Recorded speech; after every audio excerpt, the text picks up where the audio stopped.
Gold trusted gold buyers మీరు తాకట్టు పెట్టిన బంగారాన్ని విడిపించి ఈ రోజు ఉన్న మార్కెట్ ధరకు కొనబడను. సార్ నీకు మతిమరపు ఉంది, వెళ్ళి టాబ్లెట్ వేసుకోమ్మా డాక్టర్ కదా అని చెప్పాను. అవును. మరి ఆ రోజు ఎందుకు అది నాకు ప్రొఫెషన్ నిజంగానే ఎత్తద్దు నాకు నిజంగానే అంటే మతిమరుపు ఉంది. ప్రొఫెషన్ కోసం ఎత్తకూడదు అనుకుంటే నాగార్జున గారు ఎందుకు చూపుతారు? అలా కాదు, నాకు నిజంగానే నాకు ప్రొఫెషన్ అని కాదు, నాకు నిజంగానే మతిమరుపు ఉంది. ఉందా? నేను నా మర్చిపోతున్నా. పేరేంటి? మీ పేరు ఆ?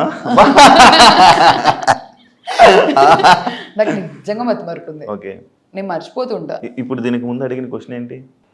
హైజీన్. మరి అది ఎందుకు గుర్తుంది? ఇప్పుడే కదా అడిగారు. అచ్చా, నేను ఈ రోజు అడిగి రేపు ఫోన్ చేసి అడిగితే నాకు కొంచెం గుర్తులేదు. ఏంటి అన్నట్టు ఆలోచిస్తా. ఓకే, ఇప్పుడు పెళ్లి చేసేసుకుంటావా వెంటనే? అలా ఏం లేదు, చేసేసుకుంటా. యాక్టింగ్ అయితే కొంచెం అండర్స్టాండింగ్, దేనికి నో రిస్ట్రిక్షన్స్ అయితే ఏం లేవు. చేసేసుకుంటా. వామ్మో, నేను దాని జరగలే, ఏగొచ్చింది ఇలా వెళ్ళింది, రాని ఏగలిగి వెళ్ళింది. అలా ఏం లేదు, చేస్తా, అయ్యాక చేస్తా. దేనికి ఏం రిస్ట్రిక్షన్స్ ఏం పెట్టుకోలేదు, ఏ టైం వస్తే అది. ఓకే, మీరు ఒక నామినేషన్లో ప్రతివ్రత, గాజులు ఇవన్నీ కొన్ని టాపిక్స్ మాట్లాడారు. అవి మాకు కనిపించలేదు, మీరు చెప్పిన దాకా మాకు తెలియలే. అసలు ఏంటి సినారియో, అసలు ఏం జరిగింది? ఫస్ట్ గాజులు సినారియో జరిగింది. సుమనన్న కూర్చొని ఉన్నారు, మీరేంటి వచ్చి ఆపరా, మీరేం గాజులు వేసుకొని ఉన్నారా అని అన్నారు. అక్కడ నేను వినలేదు, అది శ్రీజ వినింది. సుమనన్న వెళ్ళి శ్రీజ దగ్గరికి వెళ్ళి ఇలా అన్నారు. శ్రీజ సంచలకుండే, నాకు అందరి ముందు సారీ చెప్పించు అని అడిగారు. అన్నకు అది ప్రాబ్లం కానప్పుడు అందరి ముందు ఎందుకు సారీ చెప్పించారు? It is a big word, వాడకూడని ప్లాట్ఫామ్ లో వాడకూడని వర్డ్. శ్రీజ స్టాండ్ తీసుకొని సుమనన్న వచ్చి అడిగారు, శ్రీజ నాకు సారీ కావాలి. అప్పుడు సారీ చెప్పండి. ఇలా కూర్చొని ఉన్నాము, రీతు కూర్చొని ఏడుస్తూ ఏదో దాంట్లో వీళ్ళిద్దరు వచ్చారు పతివ్రత శిరోమణుల్లాగా కాపాడడానికి అని. రెండు పెద్ద వర్డ్స్, లిటరల్లీ 2 minutes గ్యాప్ లో జరిగాయి రెండు. ఏ రితు నో అని అన్నాను, అమ్మాయి నో అని అన్నాను, అక్కడికి అయిపోయింది. తర్వాత శ్రీజతో అని ఎందుకురా బ్యాడ్ చేస్తున్నావు అన్నట్టు అనిందంట. ఇప్పుడు నేను ఆ పాయింట్ ఎందుకు తీసుకొచ్చానంటే, అక్కడ ఇప్పుడు గాజులు అనేది చాలా పెద్ద వర్డ్. మేము సంజన గారిని అదే రీజన్ పెట్టి నామినేట్ చేసాం. ఈ ప్లాట్ఫామ్ లో అట్లాంటి వర్డ్స్ వాడకూడదు. నేను గాజులకు ఎప్పుడైతే స్టాండ్ తీసుకున్నానో పతివ్రత శిరోమణులకు కూడా నేను మాట్లాడాలి. నేను దానికి తీసుకొని దీనికి తీసుకోకుంటే నా ఫ్రెండ్ అని అంటారు అప్పుడు నామినేషన్స్ లో. సరే నేను ఒకటే, ఇట్లాంటి వర్డ్స్ రాకూడదు, ఇట్లాంటి ప్లాట్ఫామ్ ఇట్లాంటి వర్డ్స్ రావు. సార్ కరెక్ట్ అదే నామినేషన్ లో సార్ హరీష్ గారు కూడా ఒక వర్డ్ అన్నారు. నేను నెక్స్ట్ సెకండ్ లో అన్నా, సార్ మీరు అన్నింది వర్డ్ రాంగ్ అని. మీనింగ్స్ ఏదన్నా ఉండని, కంటెక్స్ట్ ఏమన్నా ఉండని, వర్డ్స్ ఇప్పుడు ఎలా వెళ్తాయి? కరెక్ట్ కరెక్ట్ అది అయిపోయిన వెంటనే నామినేషన్స్కి వస్తే సంజన గారు మేము మాట్లాడుతుంటే ఏంటి మేము ఏమన్నా 3rd class జనాలు అనుకుంటున్నారా అని అన్నారు. అది పోయింది ఎడిటింగ్ లో. నేను అరిచాను, నేను అప్పుడు అరిచాను, దానికి రిగ్రెట్ లేదు నాకు. 3rd class అంటే ఏంటండి, మనుషులు కదా అని చెప్పి అరిచాము. ఇవన్నీ పోయాయి.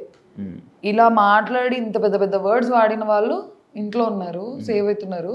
నేను ఏం మాట్లాడలేదు, నేను జస్ట్ అరిచి బ్యాడ్ అయిపోయి నేను ఎలిమినేట్ అయిపోయా. నీకు ఇలా అన్నందుకు నీకు ఒక వీడియో చూపిస్తా.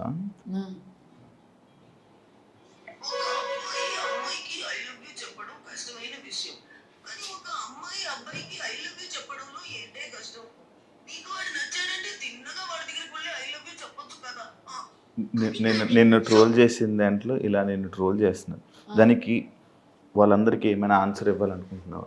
ఏం ఆన్సర్ ఇవ్వాలి? ఇప్పుడు నాకు ట్రోల్స్ ఎంత ఉందో అంతే లవ్ ఉంది, అంతే సపోర్ట్ ఉంది. మేము కూడా లవ్ చేస్తున్నాం.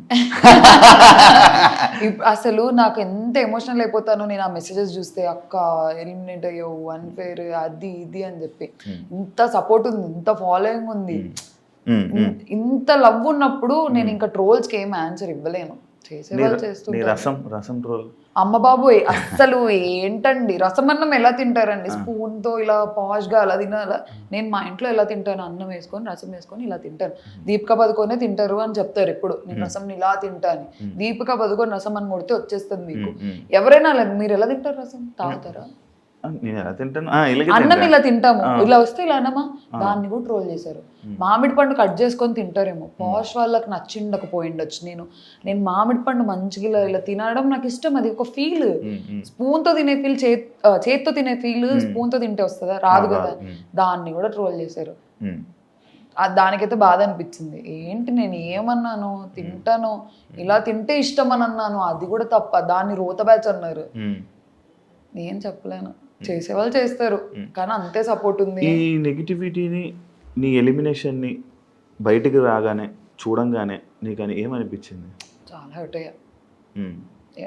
ఎవరు హర్ట్ అవ్వరు, ఎందుకు, నేను ఏం చేశా? నాకు అదే క్వశ్చన్.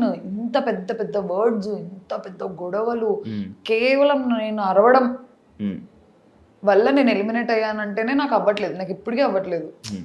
అరవడం వల్ల అయ్యానా? ఇంత వర్డ్స్ జరిగాయి, ఎన్ని డిస్కషన్స్ జరిగాయి, వాళ్ళు బాగానే ఉన్నారే, అరవడం వల్ల నేను ఎలిమినేట్ అయ్యా మొత్తానికి. మీ ఇంట్లో వాళ్ళు, బయట ఫ్రెండ్స్, ఫ్యామిలీస్ రియాక్షన్స్ ఏంటి? వాళ్ళు చూసింది నాకంటే చాలా ఎక్కువ. నేను లోపల వాళ్ళని ఆడిచ్చాన్న ఫీలింగ్ వచ్చింది, నాకేం కాదు.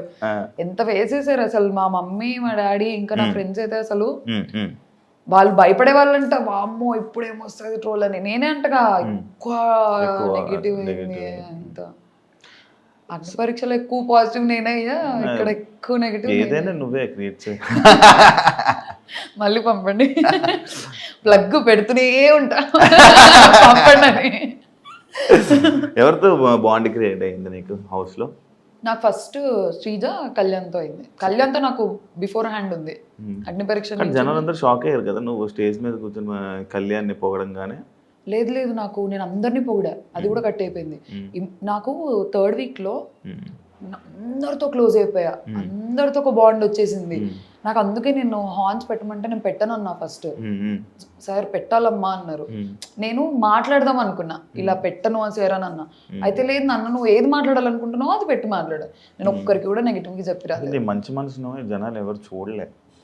నువ్వు ఇప్పుడు నా ఇంటర్వ్యూలో ఉన్నట్టు ఉండుంటే ఇప్పుడు నాకు భలే నచ్చావు, మాటలు కానీ ఇది కానీ ఒక నట్ చేయకూడదు.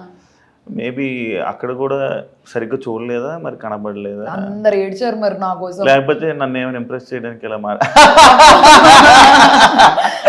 అంటే జనాల్ని ఇంటర్వ్యూలోనే. మీరు ఒకసారి చూడండి మళ్ళీ, అందరు ఎమోషనల్ అయ్యారు. లాస్ట్ వీక్ లో సంజన గారు మిడ్ వీక్ ఎలిమినేట్ అయినప్పుడు కూడా నన్ను నెగిటివ్ గేమ్ అనలేదు. గొడవ అయిందే మా ఇద్దరికి, మేమిద్దరం కలిసిపోతాం, మేము అందరం కూర్చొని మాట్లాడుకుంటాం, అందరం అల్లరి. సంజన గారు డైనమిక్ అని అన్నారు. నేను అంత నెగిటివ్ హౌస్ మేట్స్కి అయితే నన్ను డైనమిక్ అని ఎందుకు అంటారు, తిడతారు. కానీ హ్యాపీగా నవ్వుతూ వెళ్ళి అన్నారు, కానీ ఇక్కడ ఉండిపోరా అని అనలేదు కదా? లేదు అంటే వాళ్ళకు ఉంది, వాళ్ళ ఒక షాక్. నేను లోపలికి వెళ్ళేంత వరకు అందరు నో ఎలిమినేషన్ అనుకున్నారు. ప్రియా ఎందుకు ఎలిమినేట్ అవుతావు, సుమన్ అని అన్నారు. నువ్వెందుకు ఎలిమినేట్ అవుతావు, నువ్వు అవ్వవు, నో ఎలిమినేషన్ అని అన్నారు. నేను లోపలికి వెళ్ళిపోయిన తర్వాత కూడా ఎక్కడో ఉండే హోప్, నాకు సార్ నో ఎలిమినేషన్ అంటారేమో అని. ప్రతి ఒక్కరు నో ఎలిమినేషన్. బర్నీ అన్న నో ఎలిమినేషన్, తనుజక్క నో, ఎవ్రీ వన్ నో నాన్న నో ఎలిమినేషన్, స్ట్రాంగ్ ప్లేయర్, నిన్నెందుకు తీసేస్తారు. థర్డ్ వీక్ లో ఎక్స్ట్రీమ్లీ క్లోజ్ అయిపోయారు నాకు అందరూ. నీది కర్నూలు కాదని చాలా ఇది చేశాను. కర్నూలు నిజంగా? నేను పుట్టింది కర్నూలు, పెరిగింది కర్నూలు, ఇప్పుడు నేను వర్క్ చేస్తుంది కర్నూలు.